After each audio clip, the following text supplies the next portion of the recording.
بعض ماچے اس وقت بنے ہوئے وہ کہتے ہیں نہیں صلح حسن تک لعنت ہوتی تھی بعد میں ختم ہو گئی تھی، تو پھر عمر بن عبدالعزیز نے کون سی لعنت ختم کروائی تھی 60 سال کے بعد؟ کہتے ہیں کہ 60 سال ہم کلپ ریکارڈ کرا چکے ہیں، چیلنج دے چکے ہیں کئی دفعہ مرزا صاحب، 2 دفعہ تو ہمارا کلپ آن دی ریکارڈ موجود ہے کہ اگر آپ ثابت کر دیں کہ 60 سال ممبروں پر لعنت ہوتی رہی، آپ کو منہ مانگا انعام ہم دیں۔ اس کے بارے میں کوئی ایک صحیح الاسناد روایت آپ پیش کر دیں۔ آپ کو صحیح الاسناد روایت کوئی نہیں نہ ملی مرزا صاحب، تو آپ نے تاریخ الخلفاء سیوطی کا حوالہ دے دیا، تاریخ الخلفاء کا حوالہ دے دیا، حالانکہ اس میں کوئی سند ہی نہیں ہے، اس میں کوئی سند نہیں ہے، اور جہاں پر سند ہے وہاں ابو مخنف لوط بن یحییٰ جھوٹا راوی کذاب ہے مرزا صاحب۔ یہ بات ہم بار بار آپ کو بتا چکے ہیں، آپ کیا رجوع کرنے کے لیے تیار ہوں گے؟ آپ بتائیں گے لوگوں کو کہ میں نے یہ خیانت کی تھی اور یہ دیانت کے منافی کام کیا تھا اور آج میں اسے توبہ کرتا ہوں؟ کہاں ہے اس کی سند کے 60 سال ممبروں پر لعنت ہوتی رہی؟ لعنت اللہ علی الکاذبین۔ ایسا کچھ نہیں تھا، یہ آپ نے جھوٹا پروپیگنڈا کیا سیدنا معاویہ رضی اللہ عنہ کو بدنام کرنے کے لیے۔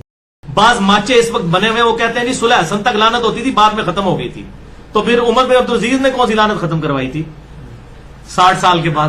مرزا صاحب نے اس کا حوالہ اکثر نہیں دیا، تقریر میں بات کر جاتے ہیں لیکن حوالہ نہیں دیتے۔ کیوں؟ انہیں پتا ہے کہ اگر میں نے حوالہ دے دیا تو لوگ تحقیق کر کے وہاں پہنچیں گے اور وہاں تو پتا چل جائے گا کہ یہ تاریخ کے کھوٹے سکے کے سوا اور کچھ نہیں ہے۔ ہاں، ایک جگہ پہ مرزا صاحب اس کا حوالہ دیتے بھی ہیں۔ مرزا صاحب کا ایک پیپر ہے نا، جو ریسرچ پیپر، اس کے اندر انہوں نے یہ بات نقل کر کے حوالہ پیش کیا، لیکن وہاں ایک بات قابل غور ہے۔ مرزا صاحب ہمیشہ انٹرنیشنل نمبرنگ بتاتے رہتے ہیں، لیکن یہاں جب تاریخ الخلفاء کا حوالہ دیا تو صفحہ تک بھی نہیں بتایا۔ کچھ تو ہے نا، بقول شاعر ادھر ادھر کی نہ بات کر، مجھے یہ تو بتا قافلہ کیوں لٹا، مجھے رہزنوں سے گلا نہیں، تیری رہبری کا سوال ہے۔ مرزا صاحب تیری رہبری کا سوال ہے، باقی سب جگہ آپ ان کے حوالے پیش کرتے ہیں، صفحہ نمبر بتاتے ہیں، حدیث نمبر بتاتے ہیں، اور یہاں کیوں نہیں بتایا؟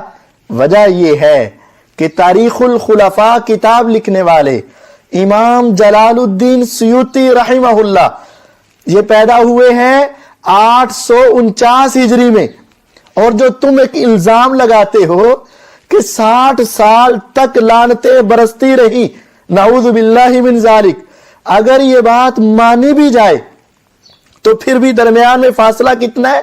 789 سال کا۔ اب یہ درمیان کا اتنے 100 سال کا فاصلہ، اس کے لیے مرزا صاحب کوئی سند چاہیے کہ نہیں؟ کیا اس کے لیے کسی سند کی ضرورت ہے یا نہیں؟ آپ نے مسلم کا، صحیح مسلم کا مقدمہ پڑھا اور پڑھایا ہے، کیا اس کے اندر سند کی کوئی اہمیت نہیں؟ مرزا صاحب خدا را اپنے اس عمل پر غور کریں، 700-800 کے قریب سال تک یہ درمیان کے فاصلے کی اس کتاب میں سند ہی نہیں ہے۔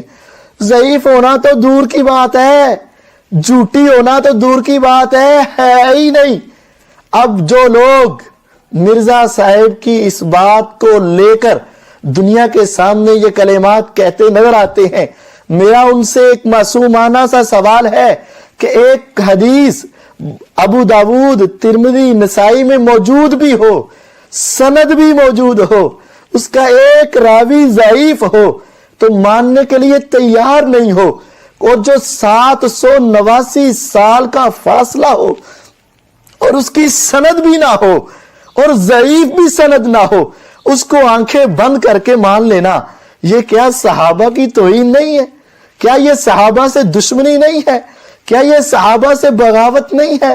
کیا یہ ان سے محبت کی علامت ہے؟ نہیں نہیں نہیں نہیں، ایسا نہ کرو مرزا صاحب، یہ آپ کی سب سے بڑی دلیل کی کیفیت ہے، باقیوں کا کیا ہوگا؟